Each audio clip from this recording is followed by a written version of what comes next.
Railway की परीक्षा में एक प्रश्न पूछा गया है, आइए इसे देखते हैं। किसी वस्तु को 7% लाभ पर और 6% हानि पर बेचने पर प्राप्त विक्रय मूल्यों का अंतर 104 रुपये है।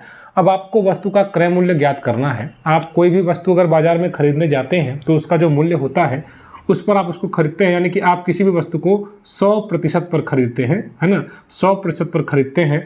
और जब आप इस वस्तु को अब बेचने जा रहे हैं तो अगर आप इस वस्तु को 7% लाभ पर बेच रहे हैं, ध्यान दीजिएगा, अगर आपने किसी वस्तु को 100% पर खरीदा है और 7% का लाभ हो रहा है तो इसका मतलब आप उस वस्तु को 107% पर बेच रहे हैं। अब ये अगली कंडीशन बता रहे हैं कि हम अगर इसको 6% हानि पर बेचें तो 100% पर अगर 6% की हानि हो रही तो सर 94% पर आप इसको बेचेंगे। ठीक है, तो अगर आप लाभ होगा, अगर आपको प्रतिशत लाभ होता है तो वो बढ़ेगा, अगर आपको प्रतिशत में हानि होती है तो वो घटेगा, जाहिर सी बात है। अगर आप 10% की हानि पर बेच रहे हैं इसका मतलब 90% पर बेच रहे हैं।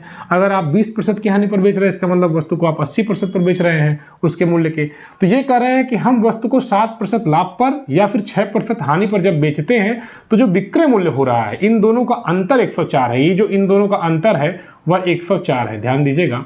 अगर आप इसको प्रतिशत में देखें तो अब ये पूछेंगे तो 107% और 94% का अंतर, इधर 7 और इधर 6 तो 13%। तो आप कहेंगे सर 13% बराबर 104 के। इन्होंने आपसे पूछा है कि वस्तु का क्रय मूल्य कितना है और हमने पहले ही माना था कि वस्तु का क्रय मूल्य 100% हम मानते हैं, 100% पर हम वस्तु को खरीदे हैं। तो 13% बराबर 104, तो 1% बराबर 104/13 हो जाएगा, यानी कि 13 8 104। तो 100% बराबर यानी कि क्रय मूल्य बराबर 100 × 8 यानी कि 800 हो जाएगा। तो ऐसे सवालों को आप विदिन सेकेंड्स इतनी आसानी से लगा लेंगे। तो इसका सही जवाब विकल्प सी है, ₹800।